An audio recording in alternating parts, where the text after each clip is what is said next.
Hi everybody and welcome to Palm Desert, California. Now over my shoulder there, you can see a whole bunch of brand new Kawasaki Teryx KRX 1000s, and that's what this video is all about. So I want to show you guys all the features on this first ever sport side-by-side from Kawasaki. And we're going to take a look at this unit right here. So in this video, we're going to crawl all over it. We'll talk about the engine. I'll give you guys all the specs you need to know. And then really soon here on the channel, we're going to have a first drive. So make sure you stay tuned. Alright everybody, here it is, and we have a lot to talk about. Now first things first, let's just look at the styling on this thing. And one of the things that really sets it off are those LED lights. So you get LED headlights, LED tails, and you know what, it certainly looks nice and aggressive. The other kind of unique styling feature is this curved ROPS back here.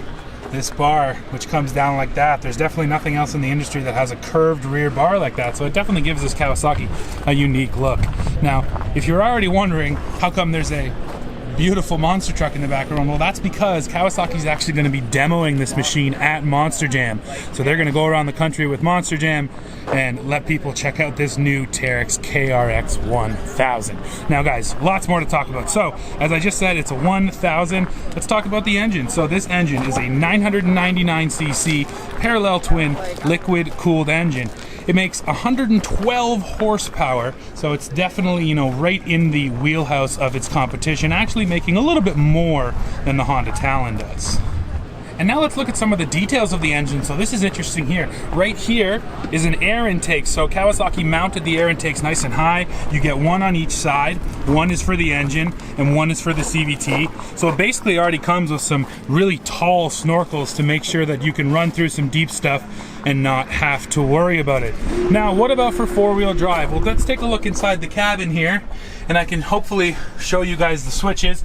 You get that little toggle switch down there, and that changes up your four-wheel drive. So you have four-wheel drive on the fly, you can go two-wheel, four-wheel, and then there's a fully lockable front differential here. So you can lock this thing up entirely all the way around if you want to, and that's controlled on the fly while you're out there on the trail. Now, another thing this machine has, pretty common for side-by-sides these days, speed-sensitive EPS, so speed-sensitive power steering, which means that at slow speeds and high speeds, the steering should have the same amount of feedback. Now, down here, we definitely have to take a closer look at these tires. These things are beasts. Take a look. That is a set of 31-inch Maxxis Carnivores, and what's even cooler is they're wrapped around a set of 15-inch beadlock wheels, and those are straight from the factory. So you are getting an actual set of fully capable beadlocks right out of the factory. Now, another thing, Kawasaki really pushed these wheels out, so you can see it here. That is a 90-degree approach angle, always great when you can basically climb a straight wall, and it's also a 90-degree departure angle. Actually, with that bumper on there, they're almost at the same level of the tires, but the brand lists them as 90 degrees in the front and the rear for approach and departure because the wheels are so pushed out. Now, when we're talking about ground clearance, this machine gets 14.4 inches, and it also has full skid plates underneath. Now, they're steel and plastic, although 80% of the skid plates are steel, and here you can take a look down below. So for a transmission, this machine does use a CVT, but it has a little bit of an interesting setup. So there's the CVT right there, but before the power gets to the CVT, which is of course a continuously variable transmission, it goes through a centrifugal clutch. So there's actually a clutch pack which is sending the power into the CVT. Now the CVT has constant belt tension, and that's the reason with the clutch pack it's going to avoid any of that sort of harsh belt engagement, and it should also help with engine braking, and that remains to be seen, but we'll be riding this thing soon and we'll be able to tell you.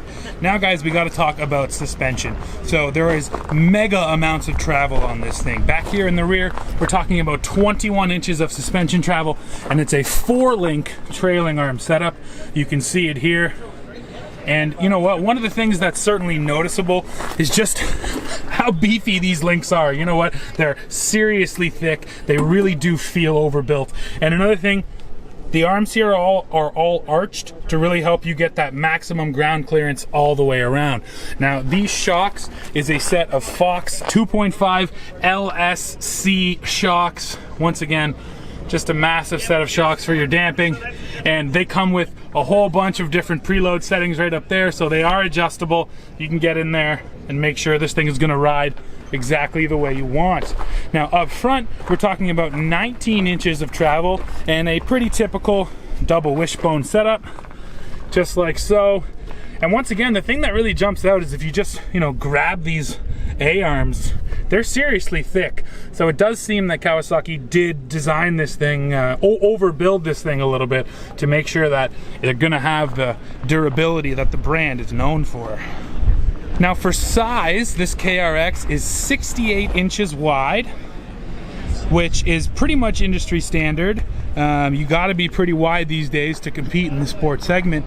But what's a little bit longer is right here, the wheelbase. The wheelbase on this KRX is 99 inches. So Kawasaki really pushed it out to the corners, and that should help with some smoothness out there on the trail, although it does leave you with a bit of a worse breakover angle.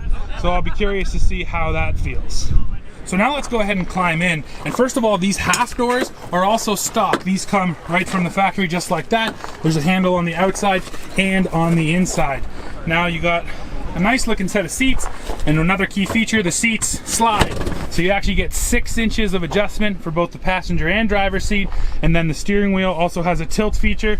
So I can push the wheel back, tilt the steering wheel up, and climb in myself.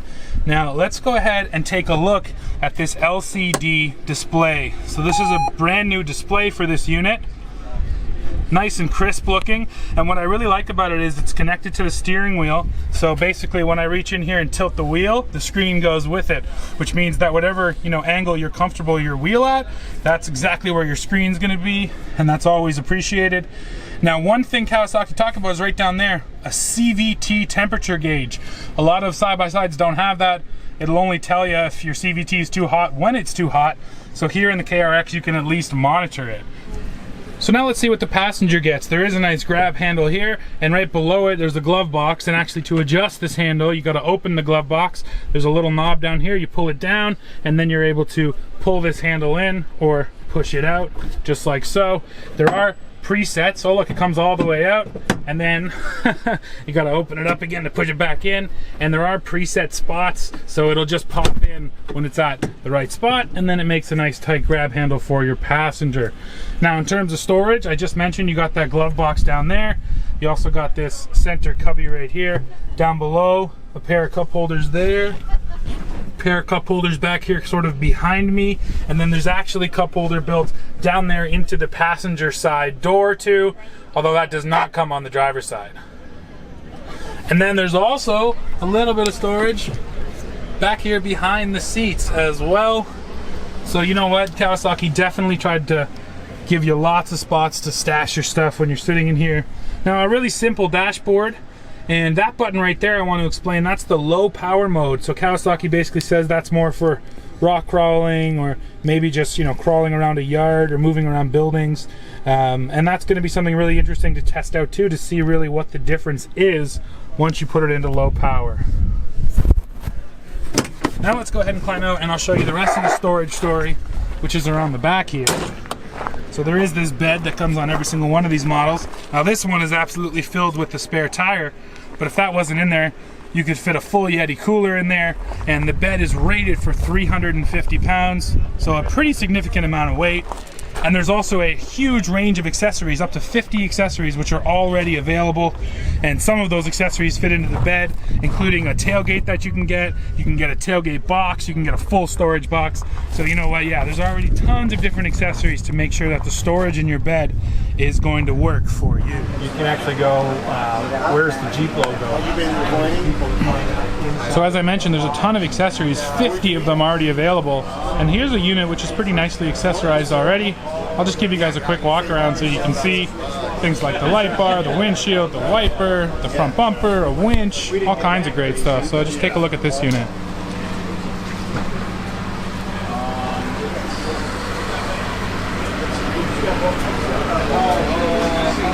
Nice storage bin back here too. That's the spare tire holder, which is neat because you can still fit stuff underneath if you want to.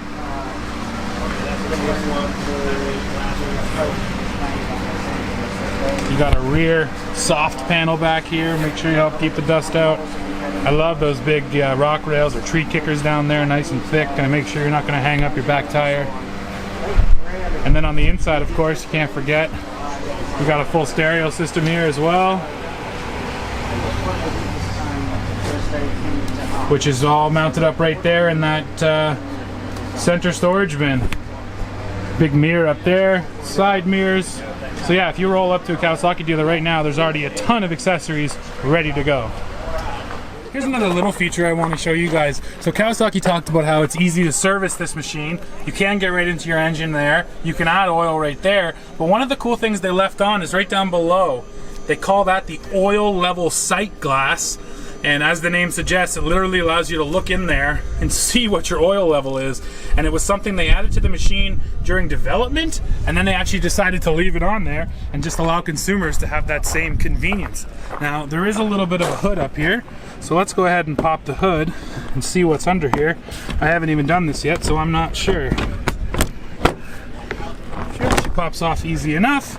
Oh, and that's basically access to your cooling system. So you can add coolant up here, and you can also get to the top of your shocks right there, which is nice, so you don't got to get down low in the ground to adjust your shock settings. So if you're wondering about different models, well, right now there aren't any. There's basically only one spec of KRX, and you are looking at it. There are two different finishes though. This is that sort of classic Kawasaki green, and then over there I got a cleaner shot of it, but you can see there's a white model as well. Now guys, what about pricing and availability? Well, availability, these things are actually already in dealers. They just started hitting dealers this week, so I'm sure there's tons of trucks racing around the country right now full of KRXs. But if you walk into your local Kawasaki dealer in the coming weeks, there should be already a KRX on the floor. And then pricing, this thing is going to cost $20,499 US, which once again puts it right in the wheelhouse of the Honda Talon and Yamaha YXZ. So guys, that's it for this video, but of course now I want to hear what you guys think.